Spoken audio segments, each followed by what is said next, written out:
David, thank you very much.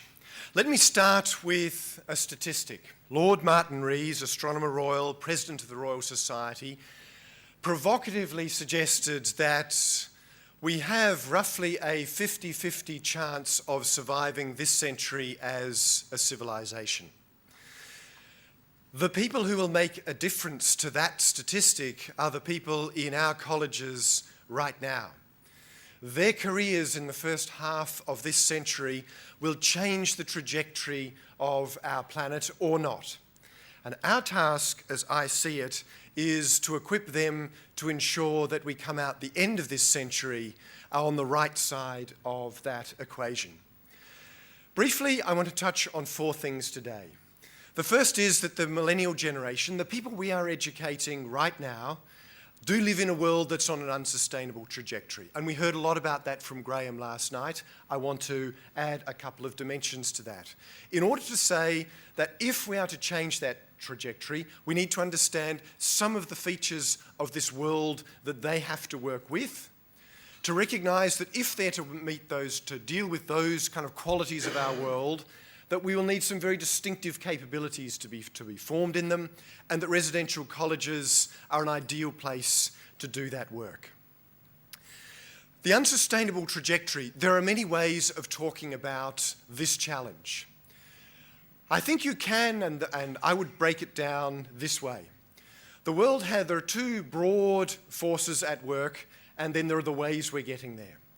The world has a population momentum to it, and these are momentums that, in a sense, we know where they're going. These are the predictable things, not Rod's unpredictable things, which we, of course, have to layer in as well. We have a world of 6 billion people, roughly, right now, and those population graphs will show you that we probably end up with a world somewhere around 8 to 10 billion. That's a significantly larger population than we have now, and, of course, it could get sizably bigger.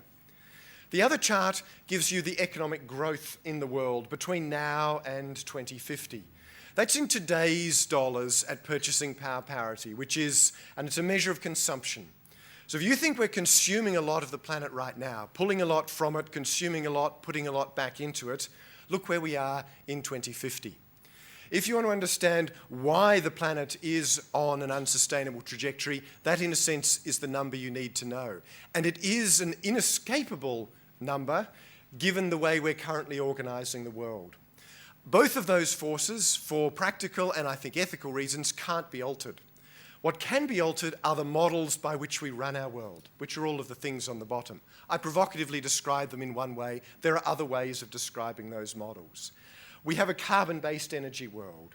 We have an irrigation and petrochemical-based agriculture world.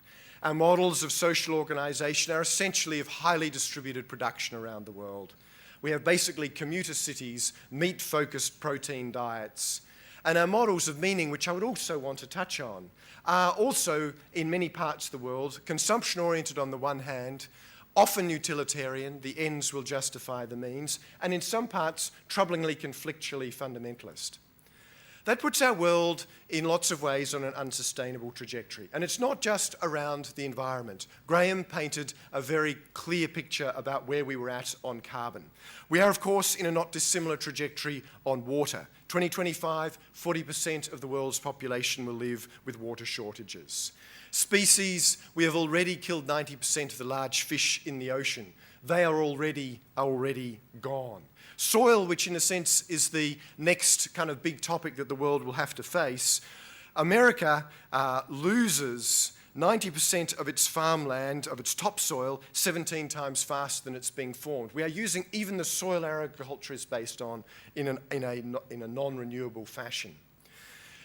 Our social models are also deeply problematic if we look towards the way in which we're urbanising at an extraordinary rate. By mid-century, if we don't change the trajectory and pattern of urbanisation, we will have nearly half the world's population living in slums. And any who travel to the developing world will see their very, very rapid growth. I think also, and it's a major matter of concern, there is a question of well-being here. One of the telling graphs that you can plot around the world in developed countries is wealth versus happiness. Wealth has continued to grow, happiness has flatlined. We are not, for all of our efforts to become richer, we are not becoming happier. And as all heads of colleges know, the thing you worry about perhaps most is losing somebody on your watch, because the peak of growing mental distress is seen in the fact suicide has become a young person's problem, not an old person's problem. And it really is just a marker of a much greater struggle that people have to be happy in our world. All of those challenges, what I want to pull out from them is to say that they possess 4 features. That's what makes them particularly difficult. They are complex problems. So they are problems that involve natural or human and usually combined systems. And I'll say a bit something about why we're unfamiliar with actually how you solve complex problems. They're wicked problems. Diabolical was the word Ross Garnaut used. They are problems that change as you work on them, if you like. They are, and Rod mentioned it a moment ago, they are global problems. And they are problems that currently stretch beyond our capacities for global governance. We are struggling to get the global governance mechanisms in place to deal with them. They may not even be the right way of thinking about it. And they are attitudinal and behavioural. The way in which we live and act in the world is at the core of what it's about. Changing the way we behave, and our attitudes will be vital to it. Now, they're complex problems. Complexity is fortunately one of those topics that the rapid explosion in computing power means that we have a much better handle on now than we did 15, 20 years ago when we couldn't model complexity as we can now. What makes complexity and all of these problems that we've looked about is that complexity doesn't happen in the same way as we normally think about the world. It has some fairly common features of them, and I plot them up there. It is about networks, it's about stocks and flows, about feedback loops and time delays. And the environment, the Graham's picture that he painted last night, is a classic complex problem. It is about a global network of both human and natural systems. It is about a stock of greenhouse gas in the atmosphere, the flow rate that we put into it, and of course the feedback loops, and Graham mentioned one of the classic ones last night, of if the tundra thaws, all of a sudden you will get a non-linear event will occur. And of course, there are long time delays. These kind of complex systems produce a world which is unpredictable. Things happen very dramatically and quickly.